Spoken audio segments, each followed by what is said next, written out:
오늘 임명장 수요. 제70차 최고위원회의를 의뢰하도록 하겠습니다. 오늘 김관영 대표께서는 발언 후에 다른 일정 있는 인석하도록 하겠습니다. 먼저 할래? 자, 그럼 제70차 최고위원회 회의를 개최합니다.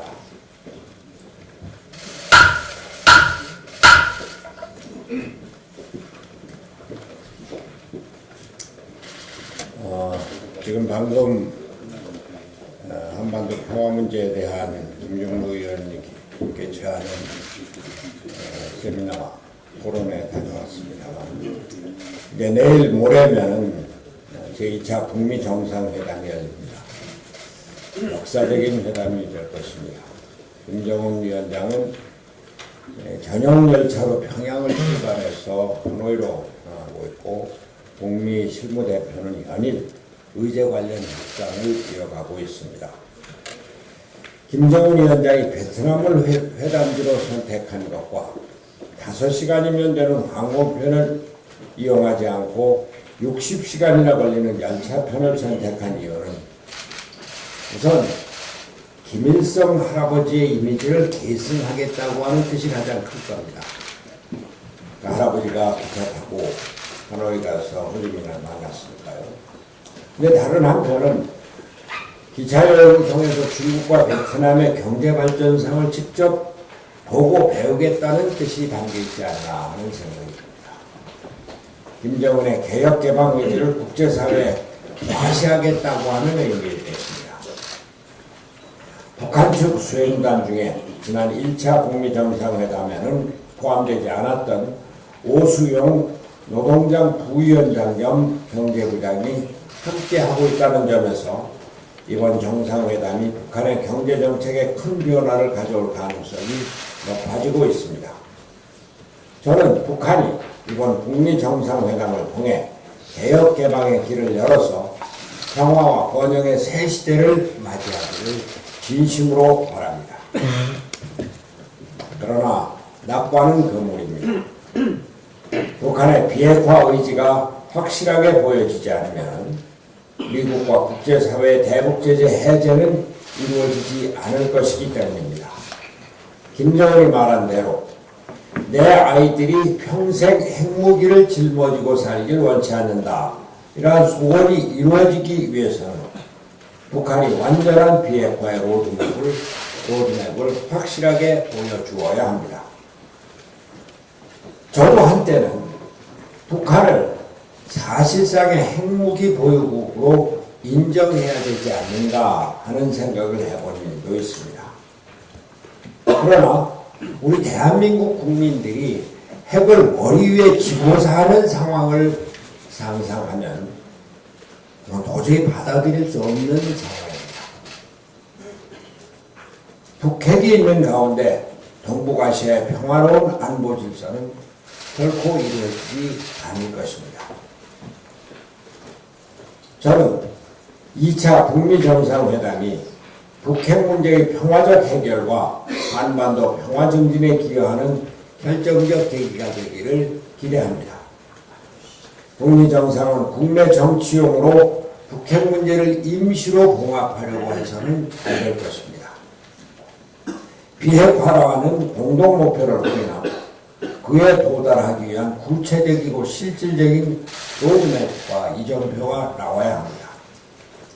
비핵화의 진전이 있어야만 한반도 평화도, 남북관계 개선도, 북한 경제 발전도 가능합니다. 물론 북미 정상회담을 위장평화니 세계 사기극이니 이렇게 무조건 폄훼하는 것 잘못된 것입니다. 그러나 동시에 북미 정상회담은 비핵평화라고 하는 목표를 망각하거나 훼손해서도 안 될 것입니다. 국민들이 우려하는 핵 있는 평화는 결코 용납될 수 없기 때문입니다. 문제는 북한의 비핵화 로드맵이 먼저 나와야 한다는 것입니다. 그래야 우리 정부도 남북 경제협력 등의 교류를 점차적으로 확대해 나갈 수가 있을 것입니다. 김정은 위원장은 이번 북미회담의 장소를 베트남으로 정하고 장시간에 걸쳐 열차로 이동한 뜻을 다시 생각하고 국제사회에서 제재를 해제할 수 있는 조건을 충족시키는 데 주의를 기울이기 바랍니다. 개혁개방이 북한의 생존과 번영의 유일한 길임을 직시하고 이를 위한 여건을 만들어 주어야 한다는 것입니다.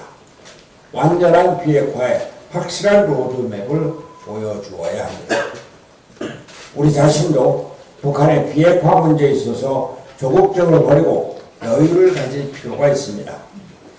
북한의 완전한 비핵화와 한반도 평화는 하루아침에 이루어지는 일이 아니기 때문입니다. 시간이 걸릴 수밖에 없습니다. 북한 핵 문제의 전문가로 인정받고 있는 미국의 지그프리드 해커 박사도 북한의 완전한 비핵화에 최장 15년이 걸릴 것이라고 말한 바 있습니다.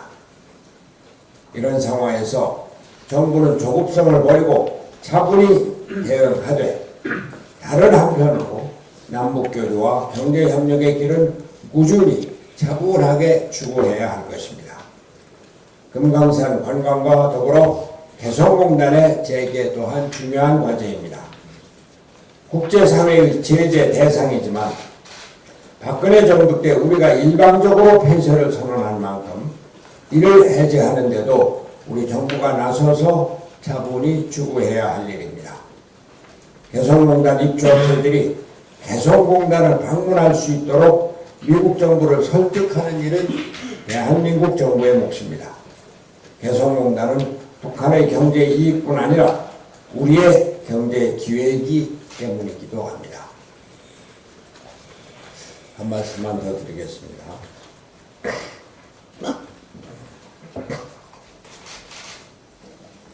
어제 창원에 다녀왔습니다. 이재원 후보와 함께 이재원 후보가 다니는 교회에서 예배도 드리고 절도 방문했습니다. 시장도 방문했습니다. 시장 상인과 주민들께도 인사를 드렸습니다. 시장 상인들과 시민들이 하나같이 경제와 민생의 어려움을 호소했습니다. 창원 경제가 망했다는 겁니다. 마산 월시장에 갔었는데 횟집 주인 한 분은 점포를 3개나 갖고 있었는데 작년 말에 다 정리하고 직원 20명이 된 것을 1명만 남기고 다 퇴직금 줘서 정리했다고 합니다. 직장에 다니던 아들을 불러서 부부와 함께 운영을 하고 있다고 합니다. 손님이 저희 사람밖에 없다가 나중에 2사람이 겨우 들어와서 그 넓은 횟집을 회행했습니다. 그런데 이분 말씀이 자기 집뿐이 아니라고 하는 겁니다. 마산 어시장이 다 회행하고 마산 경제 전부 다가 망했다고 하는 겁니다. 이분이 하는 말씀이 손 지사님이 경상남도 지사로 와서 경상남도 경제 좀 살려달라고 합니다. 제가 경기도지사 때 했었던 걸 생각하는 모양입니다. 시장의 옷가게 주인 한 분은 열을 내면서 말씀하시는 것이 이 사람들이 뭐 카드 수수료 인하해준다고 하는데 그거 아무 쓸데없어요. 장사가 돼야죠. 그거 카드 수수료 조금 인하해줘봤자 그게 무슨 돈이 얼마나 됩니까?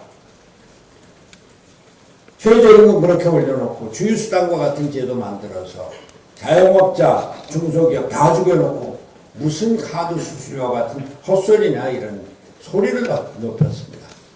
옆에 같이 있던 손님들도 마찬가지였습니다. 근데 중요한 것은 정치에 대한 불신이었습니다.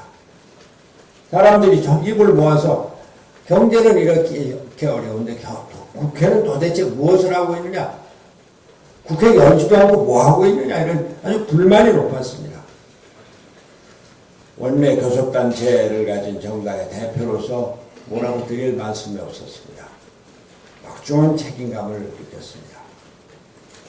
지금 국회 참 한심합니다. 시급하게 처리해야 될 문제들을 외면하고 정쟁만 벌이고 있는 것입니다. 거대 양당이 서로 책임을 미루면서 국회를 닫고 있습니다. 특검 열어라. 국정조사하자. 무조건 돌아와라. 서로 핑퐁 게임만 하고 있습니다. 우리 바른미래당의 김관영 원내대표가 이리 뛰고 저리 뛰고 하면서 원내대표들을 만나보고 국회를 열려고 애를 쓰고 있지만 양당 거들떠보지도 않고 있습니다. 국회를 열었는데 양당 정쟁은 우리 국민들 실망을 넘어서 아연실색하게 하고 있습니다. 자유한국당 전당대회 뭡니까? 역사인식에 커다란 문제를 제기하고 있는 겁니다. 5.18 망언, 민주주의를 부정하고 있는 겁니다. 당의 대표를 유력하게 거론되고 있는 분은 박근혜 대통령의 탄핵을 부정하고 있습니다. 그러더니 최순실 태블릿 PC가 조작이라는 말까지 하고 있습니다. 도무지 이분이 국회 역할을 어떻게 인식하고 있는지, 법원의 권위를 어디까지 능멸해야 하는지 어이가 없을 뿐입니다. 이러한 사람들이 보수 대통합을 얘기하고 있습니다. 수구 세력의 통합으로 나라를 어디로 끌고 가실 것인가? 정말 아연실색할 겁니다. 민주당도 마찬가지입니다. 김경수 지사 구하기 지금 차원이 보궐선거로 자유한국당 민주당이 서로 싸우는데 한쪽에서는 김경수 구하기 빗게 뚫고 데모하고 있죠. 다른 한쪽에서는 박근혜 사진 걸고 데모하고 있죠. 민주당 도무지 김경수 지사 판결을 분석 기자간담회를 열어서 사법부를 완전히 조롱하고 있습니다. 김 지사의 보석을 신청하면 법원이 받아들여야 한다며 집권 여당이 사법부 압박에 나서기도 했습니다. 대통령 측근을 살리기 위해서 사법부의 권위를 훼손하면서 삼권 분리를 비웃고 법치주의에 도전을 하고 있는 것입니다. 손혜원 의원과 관련해서는 어떻습니까? 손 의원의 권력형 비리에 대한 증거와 증언이 쏟아져 나왔습니다만 국정조사 어림없는 겁니다. 대통령 측근에 대해서 어떻게 국정조사를 하냐는 겁니다. 황영우 블랙리스트는 어떻습니까? 청와대는 체크리스트라고 강변하고 있습니다. 책임을 회피하고 있습니다. 집권여당 대표는 이런 상황에서 100년 집권이라고 하는 허언을 남발하고 있습니다. 국정을 이끌어야 할 거대 양당이 이렇게 국회를 식물 상태로 만들고 서로 싸움만 하고 있습니다. 국민을 보이지 않는 겁니다. 한시라도 빨리 국회를 열어서 민생 법안을 처리해야 하고 선거제도 개혁에도 동참해야 합니다. 자유한국당 선거제도 개혁에 대해서 대답을 해야 합니다. 안을 내놔야 됩니다. 국민이 국회를 지켜보고 있습니다. 민주당은 대통령과 청와대만 쳐다보지 말고 자유한국당은 태극기 비대만 쳐다보지 말고 국민의 아픔에 눈을 돌리고 국민의 아우성에 귀를 기울여야 할 것입니다. 우리 바른미래당 국민의 생활, 경제와 민생을 챙기면서 국회를 열도록 최선을 다하겠습니다.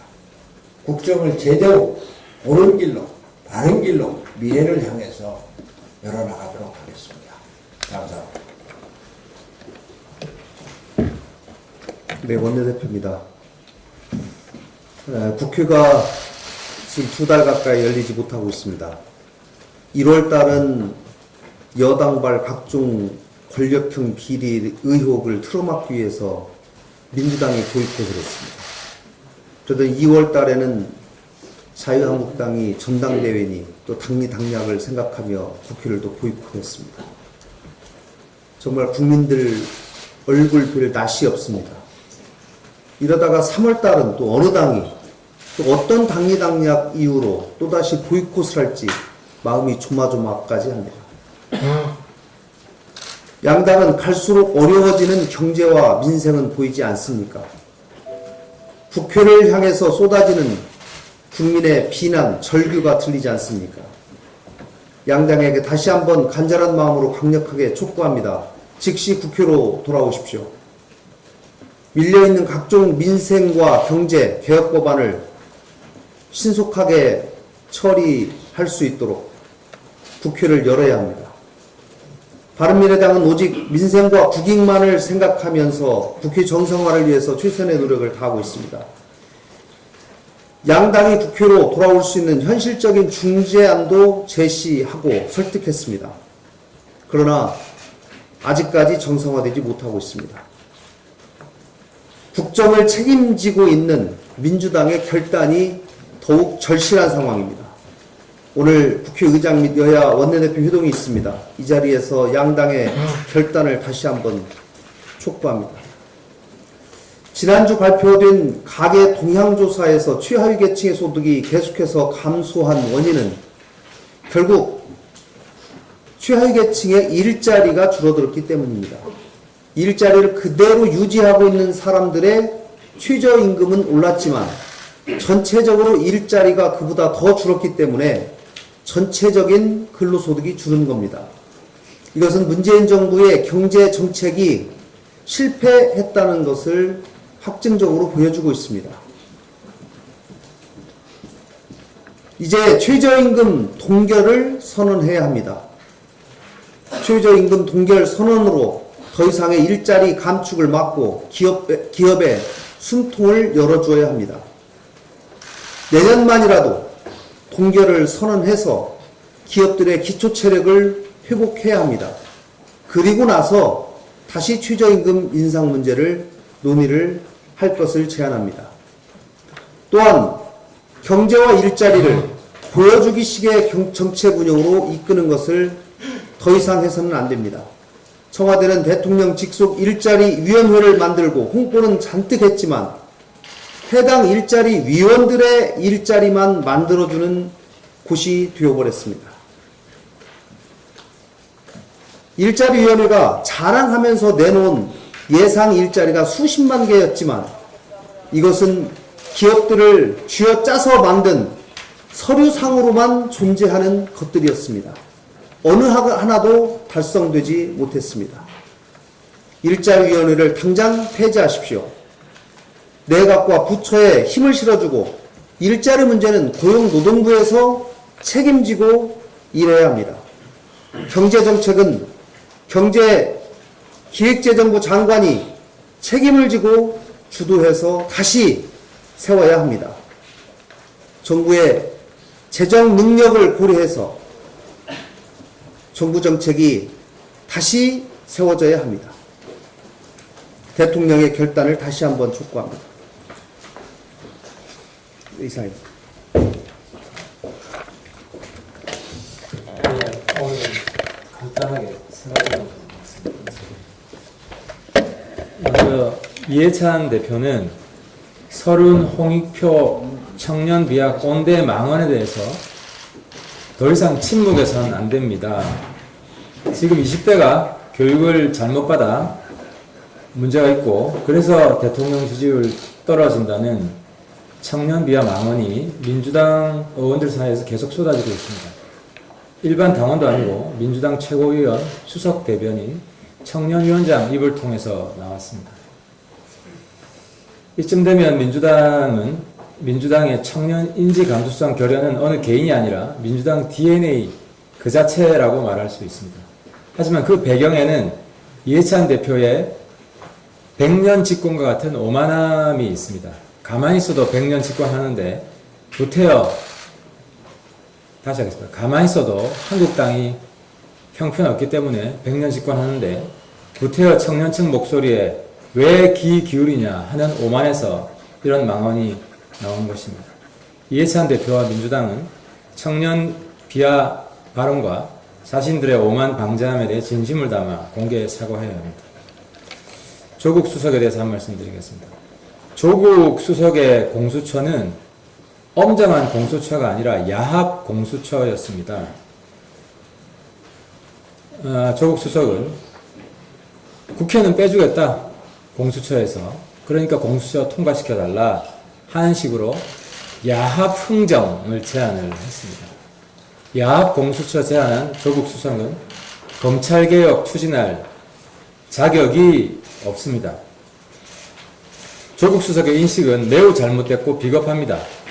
공수처 조사 대상에 국회의원 비롯한 선출직 공직자 제외하자는 발상 자체가 잘못되었습니다.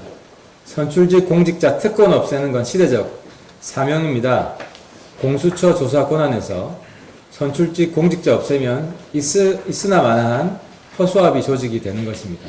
한마디로 야합인 것입니다. 조국 수석은 야당을 향해 진심 어린 설득 노력은 하지 않고 매번 국민 운운하며 야당을 겁박해 왔습니다. 이번에는 조국 수석이 공수처가 안 된다면 자기의 무능이 가장 큰 요인인데 그 책임을 국회와 야당에 떠넘기려고 하는 그런 꼼수에 불과한 것입니다.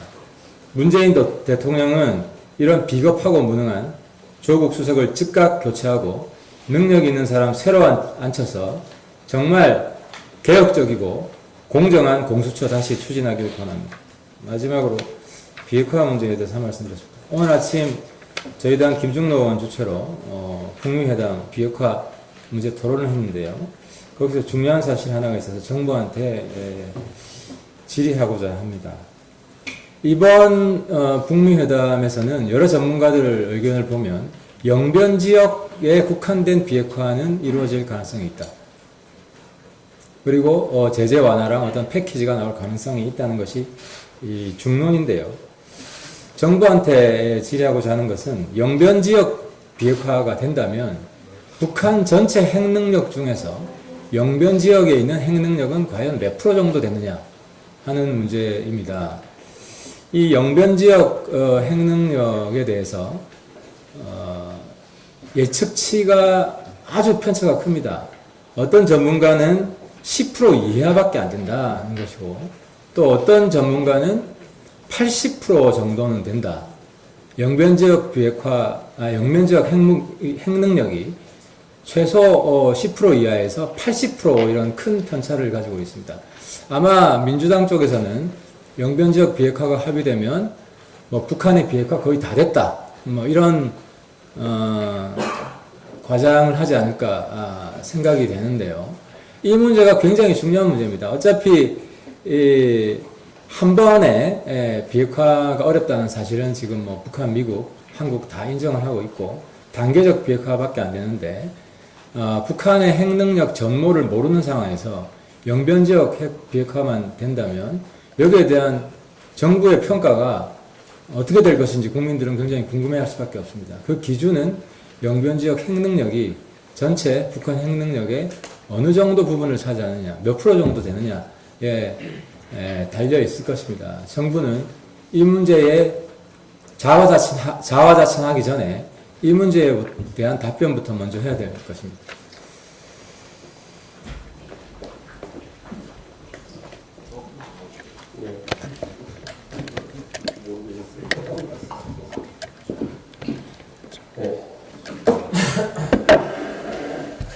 최근 서른 의원의 설화에 더해서 홍익표 의원의 20대가 반공교육으로 민주당의 지지층에서 이반했다는 분석이 전해지면서 젊은 세대의 분노가 이어지고 있습니다. 처음에 서른 의원의 억지 주장이 있을 때만 해도 단순한 실화인 줄 알았습니다. 그런데 알고 봤더니 민주당 의원과 당직자 간에는 이런 전략이 암묵적으로 공유되고 있었던 것 같습니다. 반공교육이 작금의 민주당에 대한 젊은 세대의 비토의 원인이라니 황당합니다. 그렇다면 젊은 세대가 주도한 탄핵과 2017년 대통령 선거의 결과 또한 반공교육의 산물인가 되묻고 싶습니다. 그것도 아니라면 얼마나 지독한 세뇌 반공교육을 했길래 2018년부터 타이머가 작동하도록 교육했단 말입니까? 홍익표 의원은 카톨릭 신자인 것으로 알고 있습니다. 세례명도 저랑 같은 안드레아입니다. 제가 세례를 받은 창계동 성당은 과거 고 김수환 추기경께서 손인숙 수녀님과 함께 힘없고 소외된 철거민들을 개발 용역들에게 맞서 지켜내려고 했던 역사의 현장이었습니다. 때로는 철거민들의 주장이 과격하고 절제되지 못하기도 했겠지만은 추기경께서는 그들 편에서 싸워주셨습니다. 그 모습이 멋져서인지 창계동 성당에서는 그 신화를 들으면서 자라서 신부가 되겠다고 한 친구들이 많았던 기억이 납니다. 홍익표 의원의 발언이 있었던 2월 15일 바로 그 다음 날은 고 김수환 추기경께서 선종하신 지 딱 10년이 되던 날이었습니다. 김수환 추기경께서는 철거민들이 교육을 못 받았다고 비하하거나 질책하지 않으셨고 곁에서 항상 함께 하셨습니다. 정치권은 그와 같이 항상 젊은 세대의 곁에 있어야 합니다. 그것이 지도자의 길입니다. 고 김수환 추기원께서는 내 탓이요 운동을 통해서 우리 사회의 남 탓하는 문화를 없애고자 하셨고, 이것은 아직도 한국 가톨릭 교회의 핵심 추구 가치 중 하나입니다. 자동차에 붙이는 내 탓이요 스티커는 그 당시 금세 40만 장이 동났으며, 독재 끝에 온 민주화 속에서 지역 갈등과 경제 계급 간의 갈등, 이념 갈등으로 사회가 사분오열되는 시기에 종교가 던진 해법이었습니다. 민주당은 이미 20대 젊은 사람들에게 생각과 말과 행위로 죄를 많이 지었으며 자주의 의무를 소홀히 하였습니다. 가톨릭 신자라면 그 다음 구절이 무엇인지 바로 알 것입니다. 제 탓이요, 제 탓이요, 제 큰 탓이로소이다. 항상 내로남불하고 달면 삼키고 쓰면 뱉는 지금의 민주당에게 바로 이 구절이 필요하다는 생각이 듭니다. 그리고 손을 들어서 그 말을 하면서 가슴을 3번 치는 것 동안 잊지 않았으면 좋겠습니다. 설화를 일으키고 무엇이 잘못되었는지 모르겠다고 오히려 젊은 세대를 윽박지르려고 들지 말고 미뤄뒀던 고해성사 한번 보러 가시길 홍익표 의원님께 권하겠습니다. 젊은 세대의 아픔을 해결하겠다고 선거에서 부르짖던 민주당의 마음이 처음과 같이 이제와 항상 영원히 지속되길 바라겠습니다.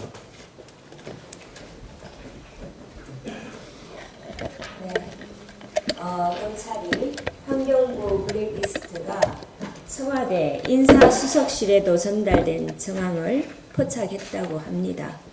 매우 위중한 일임에도 불구하고 북미 회담 등에 밀려서 관심에서 밀려나고 있습니다. 작년 말 김태우 전 수사관이 처음 이 문제를 제기했을 때 환경부는 문건 자체를 모른다고 하다가 며칠 후 김 수사관이 요청해서 만들었다고 했습니다. 그런데 김 수사관이 요청해서 윗선에는 보고를 안 했다고 했습니다. 지금 보니 다 거짓말입니다. 한 보도에 따르면 김은경 장관이 취임하자마자 이 문건을 만들었고 환경부 임원들이 정치 성향까지 파악하고 일부 자리에는 원하는 인물까지 밝혔다고 합니다.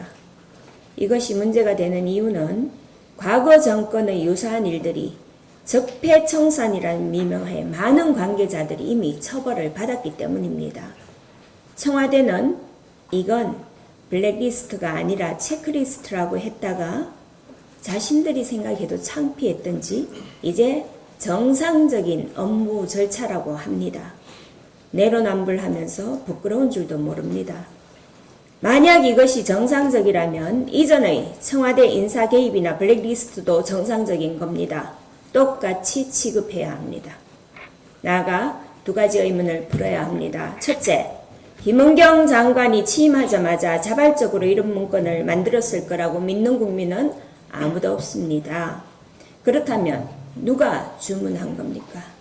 둘째, 이 문건은 김태우 수사관이 담당한 환경부에서 나온 겁니다.